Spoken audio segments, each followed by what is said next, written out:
Itinuturing na milestone ni Bacolod City Mayor Albi Benitez ang nakatakdang pagpasok ng distribution utility na Negros Electric and Power Corporation sa buong lalawigan ng Negros na hindi lamang magbibigay daan para magkaroon ng maaasahan at murang kuryente ang mga residente at mga negosyo, bagkus nakatuon din para mapangalagaan ang kalikasan dahil sa paggamit ng renewable energy sources. Ayon kay Benitez, kanila nang inaasahan ang positibong pagbabago na ihahatid ng NEPC sa Bacolod City. Ayon sa alkalde, wala siyang nakikitang sagabal sa paglipat ng parangkisa ng Seneco sa NEPC, lalo at suportado ito ng mga residente, mga negosyante, local government units at iba't ibang sektor, kabilang ang mga non-government organizations. Ang Bacolod City ay isa sa mga lugar sa Negros na nakararanas ng palagiang brownout na isa sa mga mataas na power rates sa bansa, dala ng matataas na fuel cost at palyadong distribution system. Inirereklamo din ang mahinang customer service. Isa din ang Bacolod sa mga major economic hub sa bansa, subalit dahil sa mataas na singil sa kuryente ay nagiging hadlang ito sa pagpasok ng mga investment at bagong negosyo. Giit na mayor, sa pagkakaroon ng maayos na power supply ay inaasahan na makatutulong ito sa paglago ng ekonomiya ng syudad.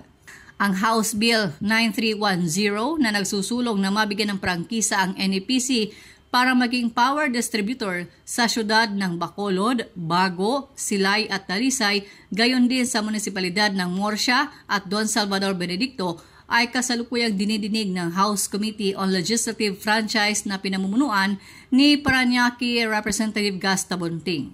Hinihintay na lamang ng komite ang isusumiting mga dokumento ng NEPC, Seneco, Energy Regulatory Commission at National Electrification Administration at inaasahang maaaprubahan na ang panukala sa committee level. Pagkaroon nito ay isasalang na sa deliberasyon sa plenaryo.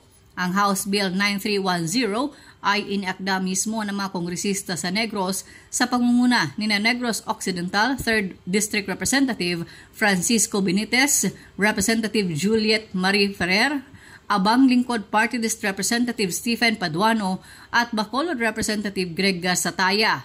Umaasa si Benitez na bago matapos ang taon ay maaprubahan na ng Kongreso ang prangkisa upang masimulan na agad ang rehabilitasyon sa buong distribution system ng Seneco. Una nang sinabi ni Prime Electric Holdings Incorporated President Ruel Castro na nasa 2.1 billion pesos investment sa capital expenditure ang kanilang ilalagak sa NEPC. Sa oras na maaprubahan ang legislative franchise, ay kasunod na hihingi ang NEPC ng Certificate Public Safety Convenience and Necessity mula sa Energy Regulatory Commission bago ang pag-take over nito sa Seneco.